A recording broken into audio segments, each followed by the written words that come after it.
Coming up on today's episode of Parasport Nation, the 2025 Senior National Goalball Championships are set to kick off this weekend in Saskatoon. The lead organizer and president of Canadian Blind Sports, Launel Scott, joins the show to tee up the event. Let's get started. Welcome to Parasport Nation with Alex Smyth and Nathan Clement.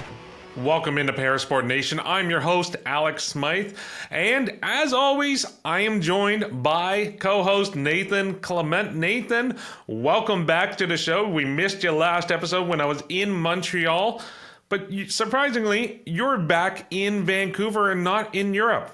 Yeah, I'm going to have to address the elephant in the room, I guess. With Paralympic sport, as I mentioned in previous episodes, we go through classification. And while I was in Belgium, I was being classified. And in my race, I was classed up from my T1 category to the T2 category. And at this time, this is a decision, and this is something that is going to be under evaluation as my team and myself have protested the classification result. So I've come home early from my trip, which is unfortunate. I would love to be in Italy and having all the gelato, but right now I'm back home in Vancouver, trying to get all the documents sorted and everything needed for an upcoming classification review I have in August that will hopefully make sure that we go through the right process and the right channels and making sure there's a clear, fair decision on all parties. Yeah, and hopefully the right result as well. So, Nathan, it's unfortunate that you had to come home early, but we're glad you are back here on the show with us because we always appreciate your insight and knowledge. You did mention the rest of the team is competing still in Europe, and you have some of the latest results in this edition of the PSN Update. Take it away. Now, the PSN Update. In the cycling heartland of Northern Europe, Canada's paracyclists put rubber to pavement to open the 2025 season. Friend of the program, Alex Hayward, reached the podium twice in Belgium, capturing his first road race victory and claiming a bronze in the time trial. Martin Doof of Carleton Place, Ontario, earned his first career medal with a silver in the time trial. The Canadian program has Shelley Gauthier podium and notable sprint finishes for Jessica Law and friend of the show, Dr. Keely Shaw. The Canadian team is currently preparing for the UCI Paracycling World Cup in Italy from May 15th to 18th. In wheelchair curling, Team Northern Ontario captured the national title at the 2025 Canadian Wheelchair Curling Championships. Douglas Dean's team overpowered Team Quebec 8-5 for the second time in the tournament. And that's the PSN update. Lots to uncover from that PSN update. First off, it's great to see some of your Team Canada teammates taking home some hardware from Belgium. I do understand, though, Nathan, although things didn't quite go the way you wanted, you were able to get a sneak peek at what to expect when it comes to World Championships, specifically when it comes to the track.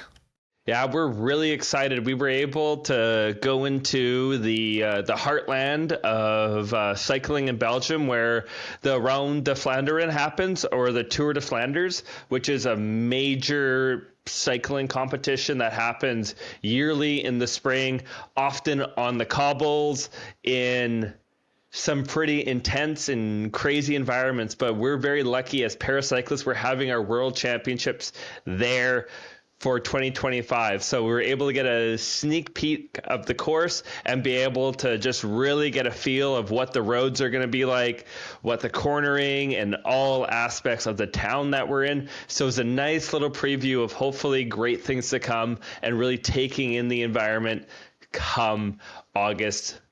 Well, hopefully you have a better time in Flanders than I did, because when I was there, I ended up getting lost and left behind on a tour group for a few hours due to a miscommunication on the time that the bus was departing. So I will always have Flanders in my heart for a very specific reason. So hopefully, come August, you can replace my negative memory with a great one with you on the podium. But As I teed up off the top of the show, we have a great guest coming on, Launel Scott. I had a chance to interview her about the upcoming Senior National Goalball Championship taking place this weekend in Saskatoon.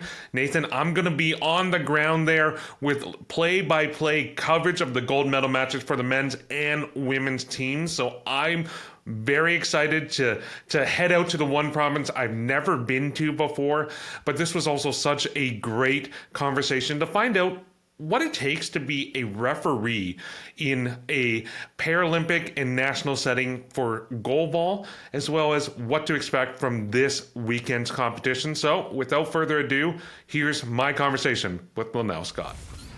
Launel, thank you so much for joining us. Thank you for having us. So take us through, what can folks expect this weekend with the National Goalball Championships? I'm going to be there on the ground, but folks at home and those in attendance, what are they going to expect to see?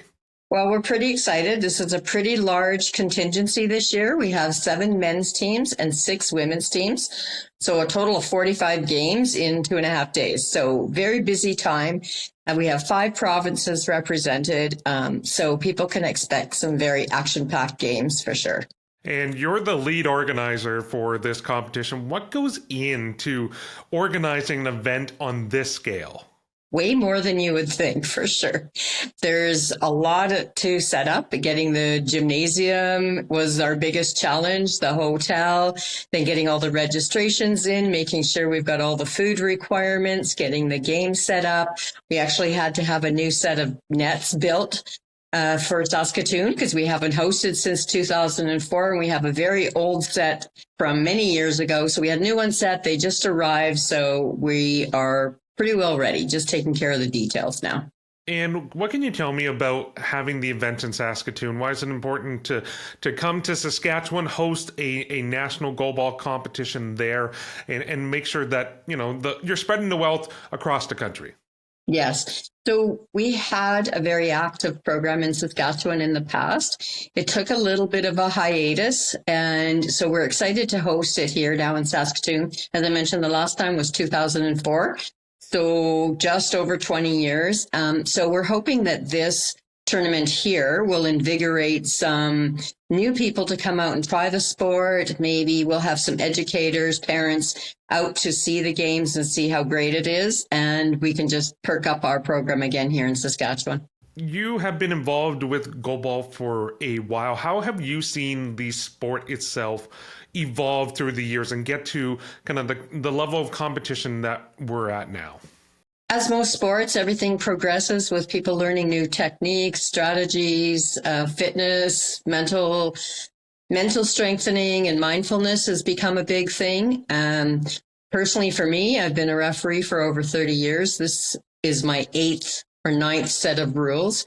So the rules have changed over the years, intended to be progressive for the athletes and less restrictive. At the beginning, there was several rules that appeared to be rather restrictive. Now some of those have been changed. This last change for 25 is really it's made it a little bit more athlete friendly, less referee driven, I guess. And also to facilitate the game just moving and being faster. And can you give some examples of some of those rule changes and how it helps the athlete to be able to focus and play better?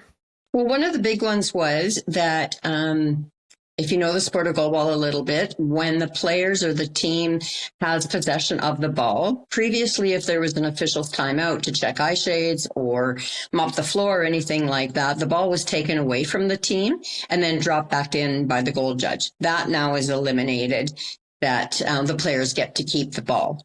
One of the big ones that they were looking at changing was taking away the word play. So it's quiet, please, whistle, play. And so there was a couple of test tournaments that play was removed. So it was just quiet, please, whistle. That has stayed in for 2025, but it's being looked at again. Another one is on a medical timeout. There was only one person allowed off the bench to come onto the floor to assist the injured player. Now 3 of the staff or escorts on the bench coaches can come out to the floor just to make sure everything's okay. So that's a couple of examples, and some of them are the ones that are reduced a bit are the unsporting conduct that the referee can only use. There's certain ones identified in the rules for calling an unsporting, and you can't make up some other reason that the referee thought was an unsporting conduct. That's just an example of a few. As a referee, like, what challenges do you face during a game of goalball? Because one thing that definitely surprised me, like the first few times I saw goalball, okay, it was at a certain speed, but once you got to that provincial, that national level, the speed just ramps up exponentially. How, as a referee, are you able to kind of making sure you're keeping a good handle on the game? It is actually pretty tough, as you mentioned. The ball is just thrown at a much greater speed right now. So the referees were watching for the high balls, the long balls at that speed that they're going back and forth. In my former life, I used to be a lifeguard, and I liken refereeing goalball similar to lifeguard. You have to have eyes everywhere, watching every corner, watch everything that's going on. We do have some backup now with our 10-second referees that can assist us in if anybody touched their eye shades, if there's illegal coaching. But yeah, it's tough, and we don't have that laser marker that some other sports do as to whether or not it was over the line for the high ball or not. One advantage that's been added this year now, unfortunately, sometimes we do have protests. No one can protest a rule because that's a referee's decision, or a call, I should say. But now for protests, we're able to use the recorded video of the game to back up either whichever side of the story it is. So that's a new thing that's added this year as well. Is there something that you would like going forward to see changed or added to goalball, to whether to make it more athlete friendly? Like, you've talked about some of those rule changes, but I'm thinking something maybe a bit more broadly, whether it's even how, like, competitions are set up for the audience members or fans and families to take in. Is there some change you would like to see to help develop the sport further? I've always thought that it would be maybe a good thing to increase the length of the game. So it has stayed again for 2 12-minute halves. One change that has been, we'll see how that works, but the overtime used to be 2 3-minute periods. It's now 1 6-minute period. So that will create a bit of a change in the structure, but I've always thought that a team, you can carry 6 players. And if you fully utilize those 6, having maybe 3 periods of 10 minutes, something like that, because the game itself, if it's a pretty clean game and there's not a lot of blocked out or penalties, it takes about 50 minutes, 50. And so maybe for spectators, it would be a little bit more interesting if it could be a bit longer. That's taxing on the athletes, of course, but that's one thing I thought that could increase it. I guess the other thing is getting that education out about goalball and the fact that it is played by athletes who are blind or visually impaired. Therefore, they're using their hearing to track the ball. And spectators do find that unusual if they're the first time around, is how quiet they have to be and you can't talk in between the plays. So some things that have happened lately is that there might be music played during timeouts, or just to increase that engagement by the spectators. But yeah, it's a learned art, especially for how to be quiet during the game. Yeah, because unlike most other para sports, there's not really an equivalent that you could point to help give some sort of a groundwork or foundation for what goalball really is, because it's so uniquely a para sport. How did you go about becoming a referee for goalball? Like, what is that process like? IBSA is our mothership, so International Blind Sports Association. There's a referee program through IBSA. That there's 3 levels of referee, 1, 2, 3, 3 being the highest and considered the elite level of referees. And we have to recertify every year that there's a new rule set. So every 4 years, the referees have to go through a complete clinic and make sure that they're up to date on all of that. So it's quite a transition. And there's, as you may know, there's over 100 countries that are involved in goalball. There's over close to 200 referees around the world. So in Canada, we're fortunate that we have 2. Right now, we have 2 level 3 referees. We used to have 4. So a couple of those may be trying to get back up to their 3, but it's a challenge because the test is not easy. For your practical, you have to score 95%. So there's not a lot of room for error. And the written exam, where they give you scenarios and you have to state exactly what you would do, is I believe 98% now. So, referees do go through some scrutiny to make sure that they maintain that level. Well, and then that also ensures that once they are there, they are calling the games, they have that prerequisite education. They know what they're doing. They know how to call and referee games. So that's very important. In terms of this weekend, what are you most looking forward to? A smooth tournament. As I said, there's so many details. So I've been sleeping, dreaming, and like consumed by goalball for the last 6 months that we've been organizing this tournament. So I really hope that it goes smooth. I hope that the athletes have a great time. The location that we have for the venue for the games is great, and the hotel is lovely, overlooking the river that runs through Saskatoon. So I'm just hoping everybody enjoys coming to Saskatoon. If you know much about traveling through Canada, people always sort of skip over Saskatchewan or they drive through it. So we're hoping that they do see that the province is vibrant and full of good people and full of a nice scenery. So that's the main thing, that the games go well, though, and all the athletes are satisfied with the accommodation and the food and the games, of course. For myself, I can attest. I've never been to Saskatchewan before, so as soon as I found out I was going to be on the ground covering the gold medal matches, I was so excited that I can finally check Saskatchewan off my bucket list of places to travel to. So I'm definitely looking forward to that. For folks at home, before we let you go, I want to give you a chance to talk about Canadian blind sports overall, and it's more than just goalball. And you're the president of the organization. Tell the folks at home a bit more about Canadian blind sports and what else you're involved with. Canadian Blind Sports has been around since the 70s. So it is, as you know, a national organization. We're a not-for-profit organization. We do receive fair funding from Sport Canada, but it is never enough to ensure that the national team have enough access to competition and training programs before they get to the high level. So it's very important that people know what goalball is, that they understand that it is a sport played by athletes who are blind and visually impaired. There are challenges to make sure that we have enough of those resources. And I know that other organizations may be looking at the same thing. But again, as you mentioned, because we are so unique and it's a one-off sport, people don't resonate necessarily with it, or there's no comparison. So you do have to experience it to believe it or to understand it. And we do hope that people have an interest in Canadian Blind Sports Organization. Of course, we have people from across Canada. Our members are all the provinces, and it's our provinces that do all that grassroots development. So we very much appreciate our members. And then that culminates up to being the Canadian Blind Sports Association. Launel, thank you so much for your time. Yes, I've enjoyed it. Look forward to seeing you here. Thank you. That was my conversation with Launel Scott. She is the lead organizer for the Goalball National Championships this weekend and the president of Canadian Blind Sports. AMI Audio is going to be on the ground for the competition. I will have play-by-play broadcasts of the gold medal matches for the men's and women's competition, 8 p.m. Eastern Time, Sunday, May 11th. So be sure to tune in for that.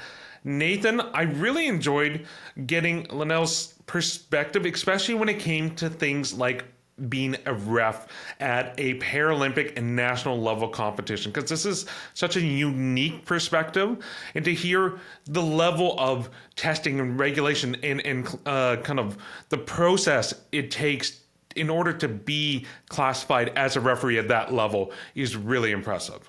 Just the caliber of all aspects of Paralympic sport, something that you and I talk about, and I wish I was fully able to be a part of that interview. But it's really amazing just seeing the depth and the levels that it takes with the testing, the stringency that's required to be a referee, to be an umpire at the highest levels of Paralympic sport, because the athletes, especially in a sport like goalball, every single games, every single year, there's just a different level of speed, agility, and power that all the athletes are bringing. And to have the officials, have the people who are dictating the game at that kind of high caliber just continues to show just the depth and growth that Paralympic sport is really taking. And for you to be there, for you to see, like, just even having the amount of teams that we have that are going to be on the men's side and also the women's side is just phenomenal. Just the caliber. Now, Alex, is there anything that you're really looking forward to about the national championships? You know, I'm really excited to be able to go to Saskatoon because, as I mentioned, it's a place I've never been to before. Everyone I talk to loves the city, loves the area, but I've also never had a chance to really take in a fully senior national goalball tournament. I've seen junior nationals. I've covered regional or provincial level tournaments. So being able to take in the senior national goalball tournament and doing the play-by-play for that is going to be really exciting. We're going to have a few different guests rolling on throughout that coverage. Some names folks at home may be familiar with, like friend of the show Jenny Bovard or Peter Parsons will be stopping by. I'll also have a couple interviews to share as I get back from the competitions on later editions of PSN. But for me, I think it's just being a part of that atmosphere, seeing that level ratchet up one more notch, because yes, I've seen some of those national and Paralympic level athletes compete before, but I'm excited to see that whole field of national level athletes and see that speed really take it up another notch, because the game gets very fast, very quick. So it can be a lot to take in and keep up with. So I'm excited to see just how much I can actually keep up with and describe for the folks at home.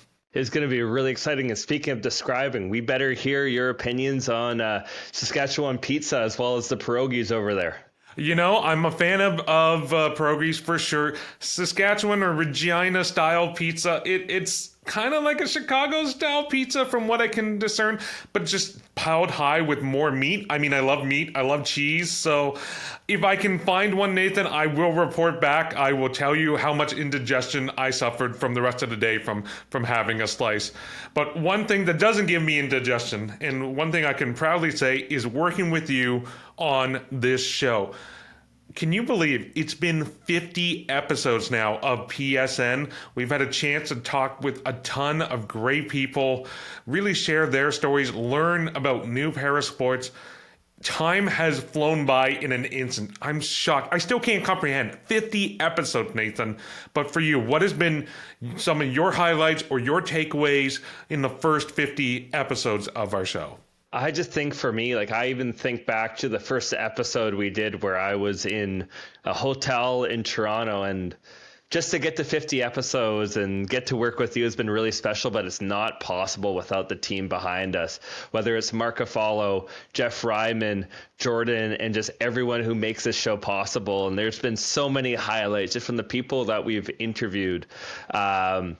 Like, I love the conversation with Dr. David Legg, getting some of my teammates on, being able to do the award show at the end of the year, and just having that moment with Greg Stewart where we got to just talk about and celebrate him. There's been so many highlights and just great moments, or even stuff behind the scenes that we haven't really shared yet. But the one that comes to mind is, as soon as we finished recording, I had an issue with my mic come up where I just got to a very deep and low voice where it sounded almost like I was a scam call. But it's just day in, day out, having fun with the team and everyone who just works with the program. We get to talk about sport for a living, and that's just such a beautiful gift. So I love it. I'm so happy we made it to 50 episodes, and hopefully many more to come.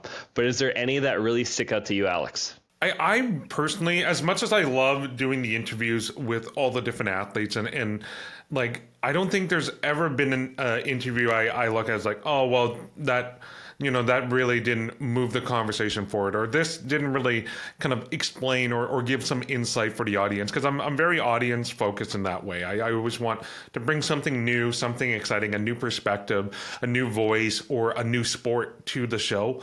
That's never been an issue. I thought, originally when we first started, okay, maybe we might run out of stories or conversations and after the first couple of weeks, but I mean, we're still talking about new shows or new competitions, new sports, new athletes that haven't been on our radar before.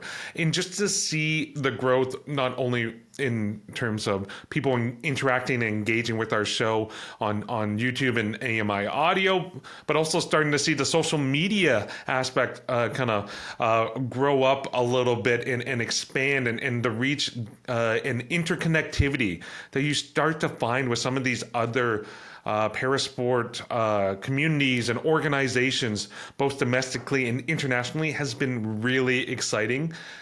You mentioned a lot of the great conversations. I also really enjoyed the sports I didn't know a lot about. So ones like, the wheelchair BMX. I really enjoyed that conversation. The gridiron on wheels, learning about the wheelchair football was a ton of fun for me. So I can't wait to see what happens next, and time will tell, because we're out of time for now, but be sure to check out all our great content on AMI Audio, online on YouTube, or on Instagram at Parasport Nation AMI, and we'll be sure to catch you next time, because there's plenty more at PSN to come.